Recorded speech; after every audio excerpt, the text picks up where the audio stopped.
Fala pessoal, sejam muito bem-vindos para mais um vídeo aqui no canal da Mercúrios. Eu sou o Gabriel, analista aqui da casa, e hoje eu vou falar sobre o hack da Curve, um assunto bem sério. Nos últimos dias aí, desde que eu gravei esse vídeo, a Curve, que é um dos principais protocolos de DeFi, uma das principais corretoras descentralizadas do mercado, passou por um hack e teve alguns dos seus pools drenados, um prejuízo calculado aí de mais de 50 milhões de dólares. E esse hack especificamente, ele pode ter muito impacto na Curve, pode ter muito impacto na Aave e no ecossistema de DeFi como um todo. Eu acho que é um evento bem representativo e é bem importante a gente parar aqui e analisar esse evento, analisar esses dois protocolos especificamente e como que isso impacta DeFi e o mercado como um todo, beleza? Então depois da vinheta a gente vai pro conteúdo, já senta o dedo no like, se inscreve no canal, a gente tá quase chegando aí aos 100 mil inscritos e é bem importante que todo mundo que assista e gosta do nosso conteúdo se inscreva e deixa o dedo no like pra gente alcançar mais pessoas, beleza?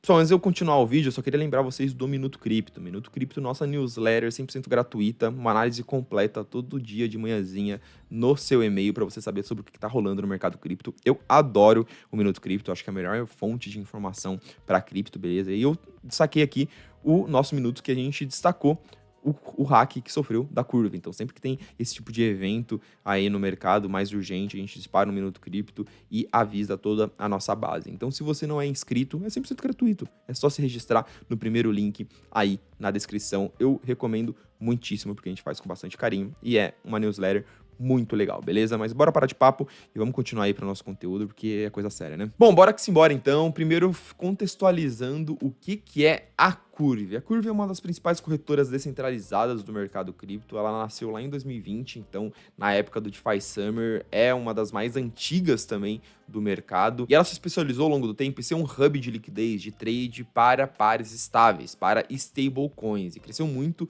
o caso de uso de outros projetos lançarem as suas stablecoins dentro da DEX, da Curve, e prover liquidez, incentivar liquidez lá dentro. Então, se a gente dá uma olhadinha aqui deixa eu dar uma olhada, pronto.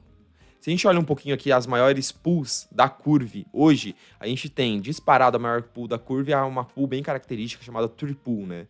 Que é uma pool que tem DAI, USDC e USDT. Então é uma pool que você consegue negociar 3 stablecoins diferentes entre si. Segunda maior é Ether e STEther, que são dois ativos estáveis entre si. E a gente vai aqui com outros pares, mas a maioria, a liquidez dominante dentro da Curve é pares estáveis. E ela cresceu muito porque o modelo de tecnologia dela, o modelo de Automatic Market Maker dela, o AMM dela, é especializado para esse caso de uso. Então, realmente, você consegue negociar esses ativos com pouco slippage e umas taxas muito boas. Então, eles conseguiram atrair liquidez e eles são um modelo também que você consegue incentivar a liquidez ao lançar a sua stablecoin lá dentro. A gente vê que a Curve hoje ela não é pequena, né? A Curve ela tá em 7º lugar, mesmo depois de ter perdido aí quase 40% no último mês aí de TVL, muito por causa desse hack. Então a gente vê que a gente tá falando de um protocolo muito nichado, muito forte dentro do seu caso de uso e um dos maiores DeFi, uma das maiores DEXs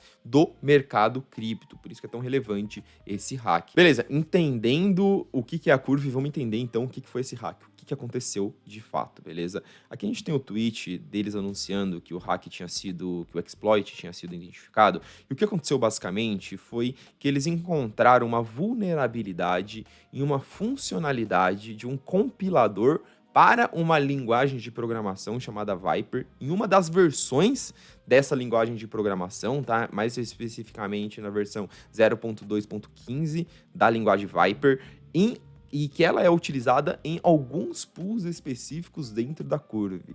Então foi um hack bem sofisticado, tá, pessoal? Não foi, assim, uma vulnerabilidade gritante, fácil de achar dentro do protocolo. Foi algo que vários especialistas, vários desenvolvedores falaram, olha, o cara realmente teve que entrar a fundo aqui, explorar muito os códigos, tanto da linguagem Vyper quanto da Curve como um todo, para encontrar essa vulnerabilidade, beleza? E era uma vulnerabilidade não conhecida pelo próprio time da Vyper até então, beleza? Então, realmente, foi um hack, um problema encontrado pela primeira vez, e não na Curve em específico, mas num programa de compilador de uma linguagem utilizada nos pools da Curve. O que aconteceu foram que 4 pools da Curve utilizavam essa versão específica, tá, do compilador.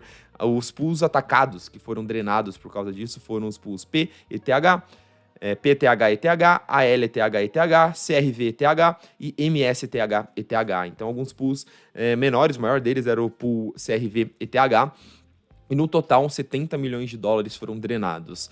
O prejuízo, ele tá especulado para ser um pouquinho menor, porque alguns desses hacks foram white hacks. O que são esses white hacks? São os famosos hacks do bem. Então, são alguns exploradores de MEV que fazem arbitragem e front-running dentro on-chain, e quando eles perceberam que alguns pools estavam sendo drenados, eles foram e drenaram esses pools antes do hacker. Então, esses caras eles já devolveram o capital, mas o prejuízo, o que algumas fontes divergentes entre si, mas o prejuízo estimado aí é de 50 milhões de dólares. Mas o prejuízo, obviamente, é muito maior do que isso. O prejuízo de confiança e reputação é muito maior do que apenas esses 50 milhões de dólares que foram drenados da Curve. Mas calma que eu já vou voltar na questão de impactos na Curve em específico. O que eu quero entrar agora é que esse exploit na Curve pode ter impactos na plataforma de empréstimos Aave, que é a maior plataforma de empréstimos do mercado. E para a gente entender qual é a correlação entre esses dois, a gente precisa voltar e contextualizar esse figurão aqui, cara. Esse cara chamado Michael Egorov, que ele é o fundador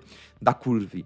E além de ser fundador da Curve, ao longo do tempo, ele foi acumulando muitos tokens Curve, até chegar no momento em que hoje ele tem 47% de todos os tokens CRV circulantes no mercado nas mãos dele, o que obviamente é um risco gigantesco para o token, gigantesco para o protocolo, e a gente descobriu que gigantesco para o ecossistema DeFi e para outros protocolos também. Por quê? Esse cara, ao invés dele vender essas bags dele, esses tokens dele, ele decidiu se alavancar, ele decidiu colocar todos os tokens dele em collateral para tomar um empréstimo em cima desses tokens. Mais especificamente, hoje ele tem 427 milhões de tokens CRV e ele tomou mais de 100 milhões de dólares emprestados em protocolos on-chain. Vocês podem perguntar para mim, Gabriel, por que ele fez isso? Por que ele se alavancou desse jeito? Tem diversas razões que podem justificar isso daí. Primeiro, a ganância, ele quis se alavancar, ele quis tomar um empréstimo porque ele acredita que o token CRV pode subir, então ele não queria vender. Segundo, o que eu acho mais provável, o FUD, ele não queria... primeiro, o FUD, o fundador do negócio estar vendendo todos os seus tokens, a impressão que isso ia pegar com o mercado. Obviamente, ele vender 47% dos tokens em circulação, mesmo que gradualmente, isso ia ser uma pressão vendedora muito grande para o token, então provavelmente faria com que o próprio capital dele fosse jogado para baixo, então é muito especulado no mercado, e eu acredito que esses tokens eles nunca cheguem a ser vendidos, e talvez esses empréstimos nunca sejam repagos, tá? Porque faz muito mais sentido para ele só deixar os tokens lá, entendeu?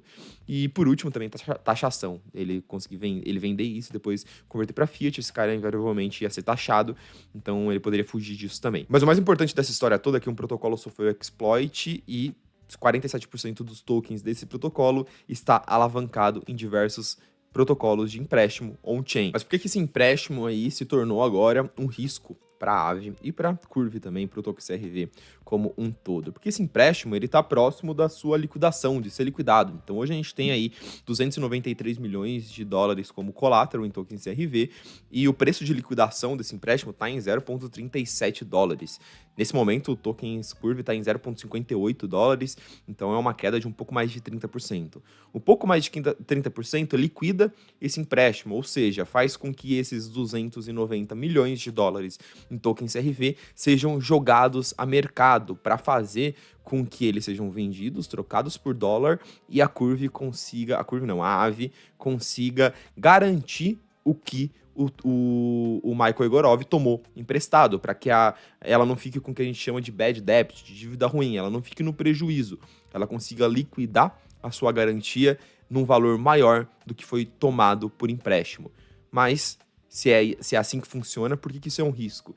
Isso é um risco porque nesse exato momento a gente tem 10 milhões de dólares de liquidez de CRV no mercado, de liquidez on-chain. Então a gente tem 293 milhões para ser liquidado, mas só 10 milhões de liquidez on-chain. Não tem liquidez suficiente caso essa liquidação seja destravada. Não tem liquidez suficiente para o mercado absorver isso. O que provavelmente aconteceria seria uma queda gritante do token CRV. Seria uma desvalorização muito grande, porque entraria como pressão de venda um valor muito maior do que existe de liquidez no mercado. Para a Curve, para o token CRV, obviamente isso é catastrófico. Para a Aave, tem dois cenários. O primeiro cenário é ela conseguir vender, mesmo que a um desconto muito grande, mas ela conseguir repagar o que foi tomado como dívida do Michael Egorov, que seria aí cerca de 1/3 desse valor que está para ser liquidado. Então ela conseguir cobrir a dívida e não sair no prejuízo, ou num outro cenário, a Aave ter que ativar o que a gente chama de Safety Model, que é o módulo de segurança da Aave, que é um capital lá que está em staking, de tokens Aave em staking, para cobrir justamente eventos como esse, eventos que você tem uma liquidação, o mercado não consiga absorver essa liquidação e aí o pool fica no prejuízo. Para os provedores de liquidez do pool não ficarem no prejuízo, para os usuários não ficarem no prejuízo, a Aave tem esse módulo de segurança, que são tokens Aave em staking, que aí os tokens são vendidos a mercado e cobrem o prejuízo. Hoje esse módulo de segurança da Aave tem cerca de 327 milhões de dólares, então é mais do que o suficiente para cobrir esse evento de falta de liquidez aí.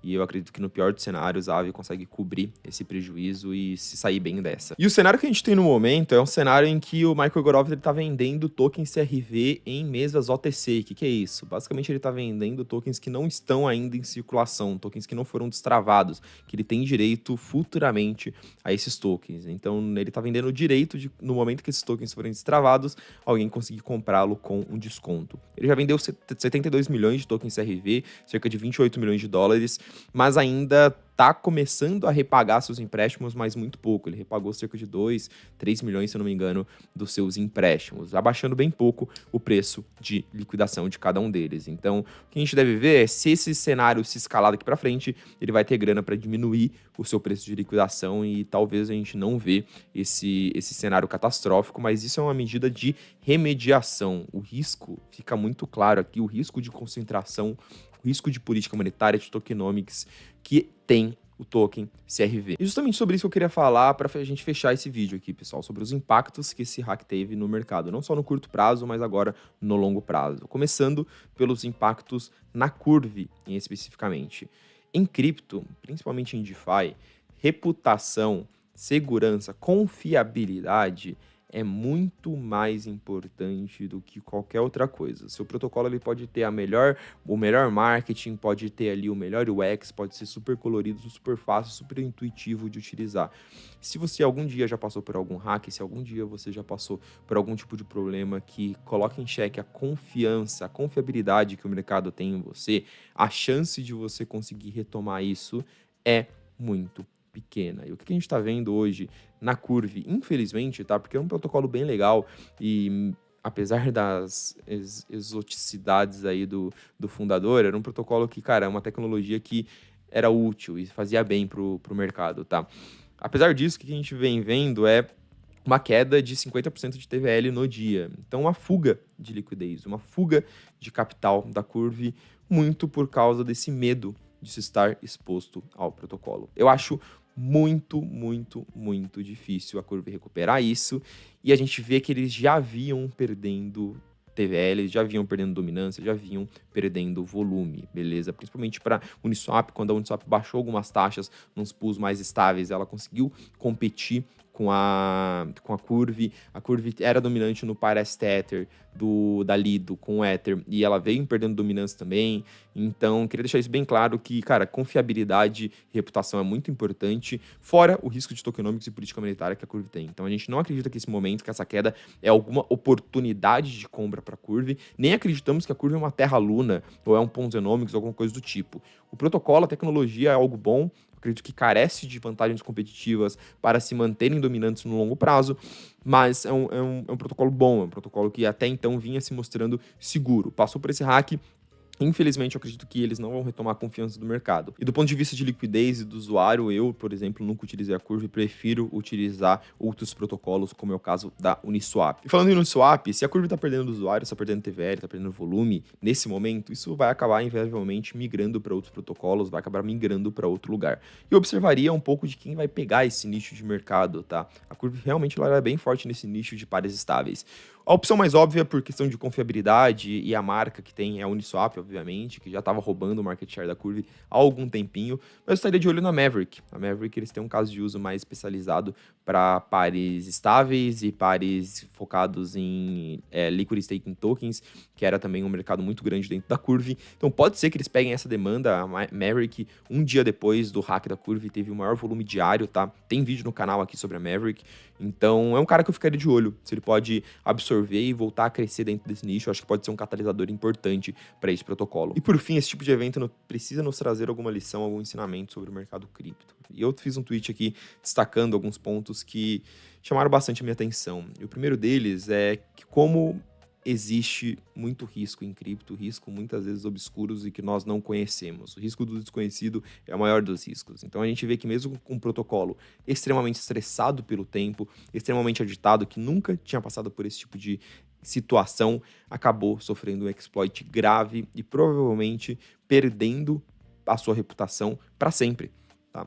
Então isso nos mostra que o risco de complexidade, o risco tecnológico, o risco de contrato inteligente sempre será um risco muito grande em cripto. E é por isso que eu gosto tanto de protocolos que eles utilizam camadas adicionais de segurança, não confiam unicamente no seu smart contract, tá? Tem alguns protocolos que eles possuem fundos próprios de seguro, como é o caso da Aave, que se acontecer alguma merda com o token CRV, eles vão conseguir cobrir isso por ter esse fundo de seguro. É o caso da Lido, por exemplo, que tem um seguro se algum validador sofrer algum slashing. Também vejo que tem espaço para o crescimento do mercado de seguros. Tem alguns protocolos voltados para oferecer seguros para DeFi.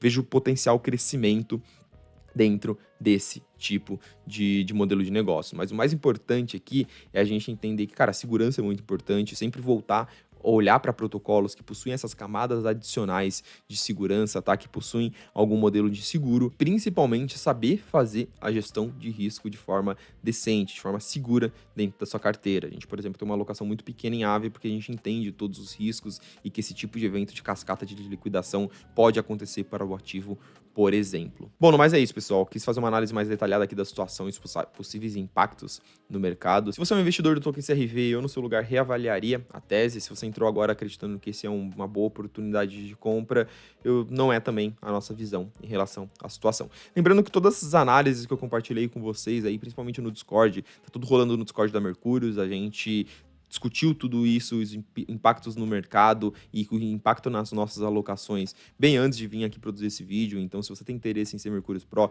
em participar da nossa comunidade, em acompanhar as nossas análises e as nossas carteiras, segundo o link aí na descrição, vocês podem clicar e falar com o especialista do nosso time comercial. No mais é isso, espero que vocês tenham achado esse vídeo produtivo. Se gostaram, senta o dedo no like e até mais.